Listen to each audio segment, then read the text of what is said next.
Okay, welcome back in. I'm going to continue this 32 and 32 series. This time, I'll be taking a look at the Indianapolis Colts. So you can see on the screen, they would finish second in the AFC South, just behind the Houston Texans, with an 8-9 record.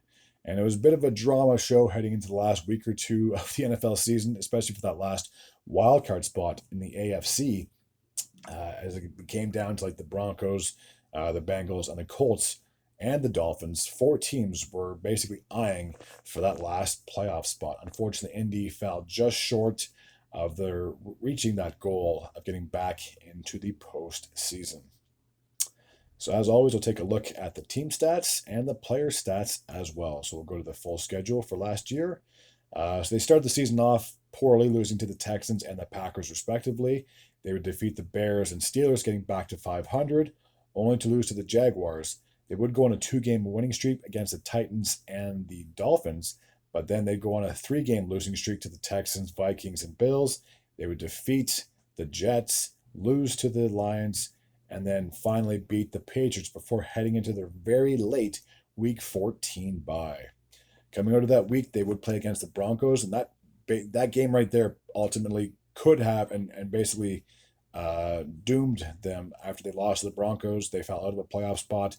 Yes, they would defeat the Titans, but then they would go into New York and play the Giants, and they needed that win against New York to still have a chance at a playoff spot for after Week 18. Unfortunately, after they lost to New York, they were mathematically eliminated from the playoffs. So even though they beat the Jaguars in Week 18, it really didn't matter at that point. So a very poor ending to the season for the Indianapolis Colts. And just like when I talked about with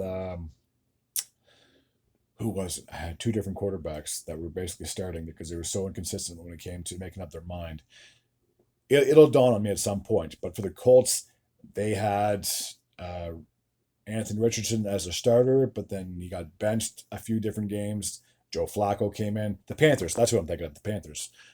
So the Colts were in the same situation as the Panthers, as they had a number one guy, but unfortunately, because of inconsistency and turnovers, you name it, they would end up benching their star quarterback for a backup. And then sometimes Flacco played okay, other times he didn't. Then they went back to Richardson. So it was a bit of a gong show going back and forth for Indy, at least for the quarterback perspective for this past season. So we'll take a look. We'll keep it on the team thing. So you can see the standings. Again, they finished just two games behind the Texans for first. On the offensive side of thing, they were 25th in passing yards, 3,361 yards, 25th in the league. Receiving yards, they were 27th in the league with 3,599. First downs, they were 8th in the league. They had 105 first downs. Rushing yards, they were 8th in the league. They had 2,331 yards. And points, they were right around the middle of the pack with 377 points. On the defensive side of things, they were 25th in the league in sacks. They had 36. Interceptions, they were in the top 10 at least in that category with 16 picks, sixth in the league. Forced fumbles, they were fourth in the league with 18, and they were first in the league with 731 tackles. So at least they finished first in one of the categories. So aside from the sacks, at least they were like the top six with picks, fumbles, and tackles. So their defense wasn't really that terrible. For field goals, they were 13th in the league. They made 31. Their field goal percentage was 83.8 for 20th in the league. So unfortunately, they would miss a few three-point tries. And as for the extra points made, they had 36 extra points tried. They were perfect. But again, because if you can see, Detroit had 64 extra points made. They go by how many extra points you actually made. Doesn't matter if you did and miss. If the more you make, the higher you were in the standings. So they would finish fourth overall with the extra point percentage. And now we'll take a look at the players. And Anthony Richardson, not Quentin, I apologize, did have the most passing yards between him and Flacco with 1,814 yards. He had finished with a 47.73% completion, so that's not that great, especially for year two of a quarterback. And his numbers weren't that great with a touchdown to pick ratio 8 to 12 when it came to that category. Alec Pierce, the wide receiver, would finish with 824 receiving yards on 37 receptions. He also had 7 touchdowns as well. And Michael Pittman, the other wide receiver, would finish just over 800 yards on 69 receptions and 3 touchdowns of his own. Jonathan Taylor, the running back, would finish with 1,431 rushing yards. Very impressive. 303 on 303 attempts and 11 rushing touchdowns. Anthony Richardson would finish 1 yard shy of 500 for the rushing yards on 86 tries and 6 touchdowns of his own. On the defensive side of things, we had Kwity Paye, I believe. The defensive end would finish with 8 sacks, 29 tackles, and 1 forced fumbles. Zaire Franklin, the middle linebacker, would finish with 93 tackles on the season, 3.5 sacks, 5 forced fumbles, and 2 interceptions. Nick Cross, the safety, would finish with 3 picks, 86 tackles, 1 forced fumble, and 1 pass deflection. The special teams, Matt Gay, the kicker, would finish with 31 field goals made on 37 attempts. That's 83.78 field goal percentage.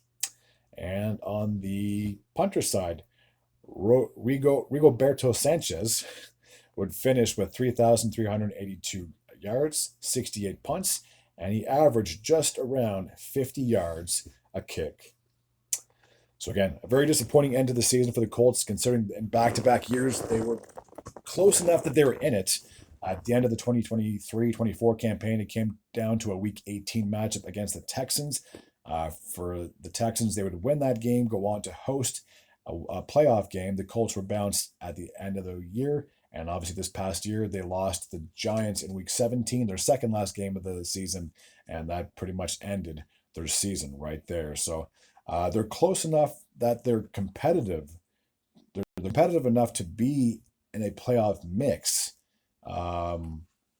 But unfortunately, they fell short these past 2 seasons. So going into next year, again, it's going to depend on injuries and signings and draft picks as to who they're going to get.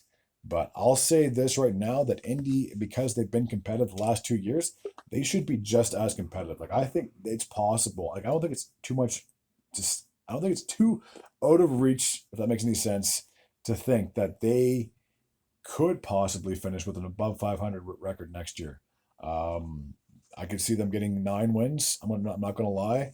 Even though I do believe the Texans are favored to get that division for the 3rd year in a row, I think Indy could put up a fight. I don't have that much faith in the Jets yet, and the Titans, I've said before, they're in a rebuild. So I think that the Colts and the Texans could be the 2 teams that compete for the AFC South. As for a wild card position, I don't know about that. Like, they could finish in a wild card spot because I don't think there's any definite team outside of like the Ravens and Bengals that those 2 teams could both get in a playoff spot, which means one would have to drop to a wild card into a wild card position. When it comes to the AFC East, I think it's just the Bills. And then when it comes to the AFC West, I still think the Chargers are going to be a very good team. They could get into the playoffs yet again. And I'm not trying to toot my own horn, but I'm a Broncos fan.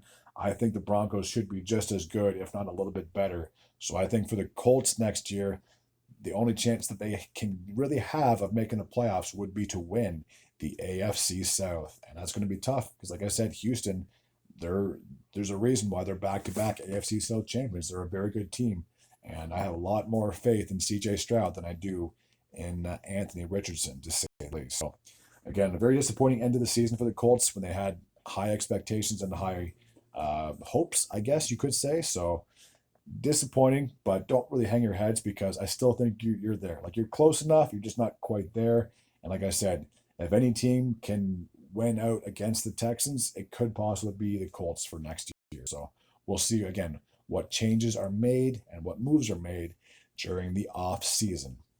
Okay, as always, if you're new to this channel and you like this type of content, feel free to hit the sub button. I'd be very grateful and very appreciative. Until next time, and as always, take care.